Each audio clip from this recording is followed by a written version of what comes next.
Unlucky street numbers. Do they make money or lose you money? Stay tuned.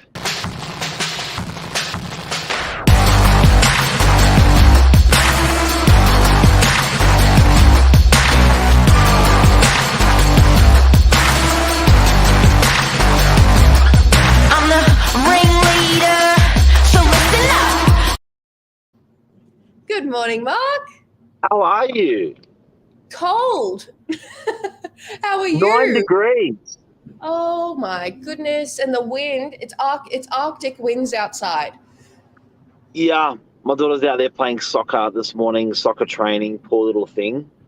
Oh no, nothing worse. Too cold. No.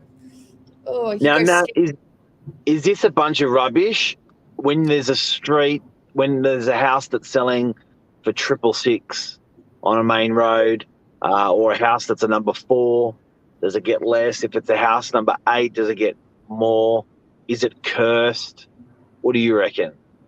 I think, I don't know. I think there is enough superstition around it that it does affect buyers' opinions about a property. I personally wouldn't care if a house was number 13 or 666, but I did find that in America, in an American study, there were 32% of people that wouldn't buy a house because of the street number. So if it was 13 or the devil's number or number 4 in some cultures.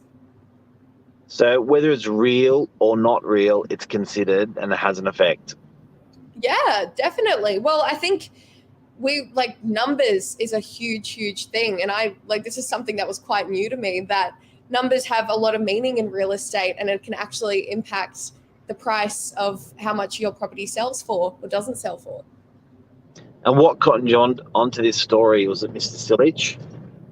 Yeah, it was Mr. Sillage. I was making up some assets for an auction with numbers for the bidders cards, and Mr. Sillage was telling me that I couldn't have the number 13, I couldn't have the number 4. I was like, what numbers can I have? It seems like all of them are out of the picture. But in Chinese culture in particular, 8 is a really lucky number because it sounds like the word for wealth in Chinese, whereas 4 is unlucky because it sounds like the word for death. So that's why 8 is a really lucky number. 13 in Western cultures isn't very popular, like Friday the 13th. I think that's where that one comes from. But yeah, I found out there are only a few numbers that you can really use in real estate. Now, this is going even as far as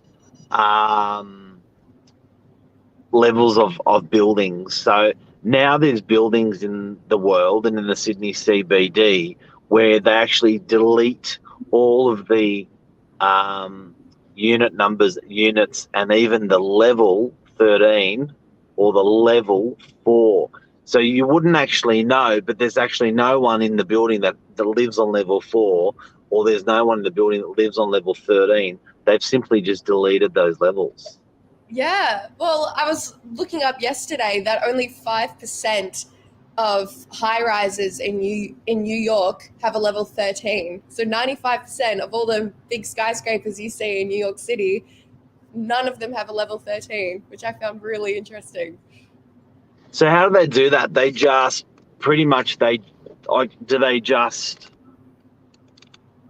guess you just go from 7 to 9 and nobody knows. No one will ever know.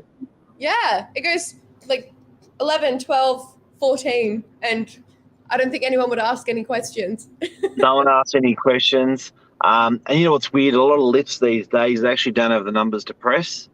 You nominate what level you're going to when you get in the lift. So you actually never see that there is no 13 in the building because you don't see. Do you know what I mean? You don't see them. So I think as the new generation comes through, they probably won't even realise that there is no 13 in a building or there is no 4 in a building because you don't get the benefit of having all the numbers to press anymore in the new lift. You get the pads and you don't get the satisfaction of pressing all the buttons and then running out of lift. So that's true. And tell me, how much you reckon less these numbers are worth on a property? If it's a property that's got number 666, property that's got number 444, how much less? Well, I was reading yesterday, and there was some that was saying that, well, even there's other superstitions, like when Mercury retrograde was mentioned in some of the research I did, but it could sell for like 20 to 50K less depending on the numbers. And also, yeah, astrological like meanings play a big factor in real estate for some buyers as well. But it does, I think it's something to consider, because if you have control over the numbers and even changing them slightly or changing the branding around it, like if you lived in a house that was 666/13 a unit, like I feel like you could sort of rebrand that in a way where you're targeting a niche market who would probably be into those numbers, rather than eliminating half your market that are really superstitious about those. Yeah, and I think also there's a superstition, and it's also to make it easy as well. So what actually really shits me with unit block numbers is when someone says 2 to 10 Maramba Avenue DY, and I'm like, just pick a number. You're obviously you're a building block that's built over 4 blocks or 4 blocks of land, right? Yeah. Just pick one of them. Call it number 8, Maramba. Why do you have to be 2 to 10? Because then for the rest of everyone's life that lives in those units, you have to write 2 to 10. So if you can do one digit, which is a lucky number, which is 8, as opposed to 2-104 characters, replacing one character with 4 characters, that's a lucky character. A lot of developers are considering this now when they're doing stuff. I know Meriton and DY was called 888 Pittwater Road. DY, when it actually truly had about 20 street numbers. Instead of them saying, 860 to 900 Pittwater Road, he just chose 888. So that's what we're seeing developers do more and more, and it's fortuitous to have all those 8s was just great. Yeah, and it doesn't really impact, like I'm thinking about like if you're getting mail, it's still going to go to the same building. I'd love to see units with animal icons at every level. How do you explain that to the postman? I'm thinking like astrological signs. I guess we don't. But then again, I guess the postman, you don't need to know what level you're on. But with friends, you have to be saying it's tiger. Yeah. No, that sounds really confusing. That sounds really confusing. Now, with numbers also, this can extend. It's very important and relevant in real estate. It's relevant with phone numbers. When they're rounded numbers, people do. We were talking off air about people reducing the number as well. So often people will reduce the number to reduce just a single digit.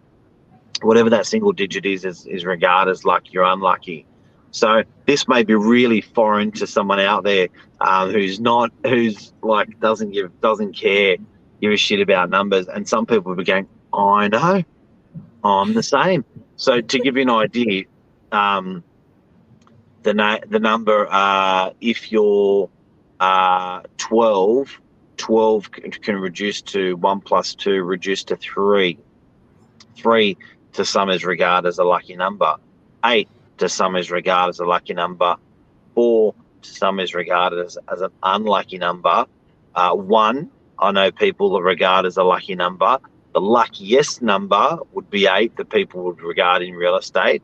And then what's your lucky number? Mine's 5. 5. Yeah. You know what's interesting? Everyone's got one. Yeah, and it's different across everyone and cultures as well. So like 13 in Italy is considered a lucky number, but 17 is probably their version of 13. So it's all very unbelievable. different. Well, that's right. I think the Italians do that, which is like that was like the, I don't know, something like you think they do, but it's some call that the devil. Yeah. It's like yeah, they've got the gold. They wear gold chains with that sign on it. Italians. Oh. Yeah. Yeah. Maybe that's so lucky numbers. So lucky numbers today. It's real. It can affect your value. Be careful. Consider it. reduce to one. If you're developers, don't do silly numbers on blocks. Have a think about, what street number you can be giving the property, because you've got the option to call it what you want. What else? Well, I was reading up, and apparently to help you sell your property, you can buy a statue of Saint Joseph, because apparently he's a patron saint of real estate, amongst other things. And if you bury him in your backyard, it helps you sell your property for more. Patron saint of Joseph. Yeah, and you can get these little statues, and they have instructions about how to do a prayer to him once you bury him. Jesus. Yeah, that's one thing that kept coming up, that a lot of people have found statues in their backyard, and they've been like, "What's this?" And so apparently it helps you sell your property quicker. It's like, what does he look like, I wonder?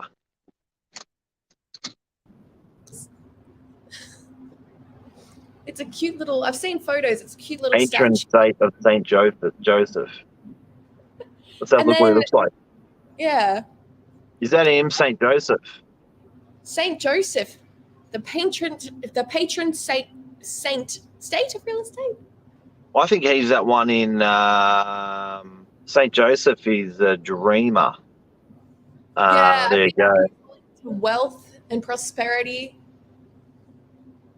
There he is, Saint Joseph. So if you put this little guy in the patron saint, Saint Joseph, in your backyard, that's lucky. Now, another thing, selling for a lucky number or buying for a lucky number happens as well. Yeah. So I've got clients that want to finish the deal on an 8. I've got clients that want to put an asking price of 888. So they'll say $599,888. Yeah, well, it's 8. I think if we've learned one thing from today, it's that 8 is, I think, the holy number in real estate. But even if your property, if you're selling something for $990, maybe consider selling it for $998. Like, even having it as the last number before 3 zeros is still considered lucky. Do you know what? It's also a bit of fun. It is, and it's eye-catching. I think it's a bit of fun. If you've considered it, thought about it, having fun about it, and puts a smile on your face, it's going to put a smile on other people's faces as well, because some will click. Most won't, but some will. That's worth it, even if it's one person that puts a smile on their face. Yeah. And I think everyone's got their own little superstitions. So like I think there was some African cultures, and they paint the front of their house blue to ward away ghosts, because ghosts see the blue and think it's water, and they can't cross into the home. Oh, wow. Yeah. And then there's a bunch, like red doors are really good. Red's another thing that's a really lucky color in a lot of different cultures. I see a red door and I want it painted black. Rolling Stones. Yeah. But so superstition in real estate. Any other ones you got for us? Oh, I think in Irish culture, when you move into a new home, you're not meant to leave. You have to leave the same way you came in for the first time you're in the property, because that'll bring you good luck in the future. So if you step inside, you can't go straight outside. You have to go back out and then back in. I don't mind that. Now, feng shui. Talking about superstition. Yes. That's a huge one. And I think I think it's more of like a aesthetic thing as well, more than superstition. Like, all I know about it is like the way you arrange furniture in a property is really important. Like, as well as just, you don't want to have something in your way as you're trying to go into the backyard from the. Look where. Oh my gosh! It's Mum. Oh my God, it's Commander. Hello. It's Commander. It's Patterson number 3. You've got a superstition, I'm sure. What's your superstition? Superstition. Oh. I know, putting the sign, you have to, when you sell the house, you have to put the sign. Oh, that's a good one. Not down. Can you explain that one? So when you sell the house, when you put the sold sign, it has to be pointing up to the right. I reckon that's a good one. Because when I see real estate agents sold signs, when I see real estate agent sold signs and they're down, as in they're facing downwards, I think it's negative. When I see a sold sign going upwards, I think that's like That's one of the first things I learned that's a working positive sold. There you go. Thanks, here. Kimbos. Bye. See ya. You look like you were scared just then. I know. Hold on. I think I've got another guest at the door. Look, Another Commander's what? here now. How did you do that? How did you do that? You transported her. Oh, it's funny. All right, great show, relevant stuff. Keep an eye for it, guys. I hope we've educated the people that are not that were interested in a little bit of superstition, and thank you. And you selected this one, Nat, today, and it's a crack. It was a cracker of a topic. Thank you. Thank you, Mark. Have a good one. See you later. Bye. See you.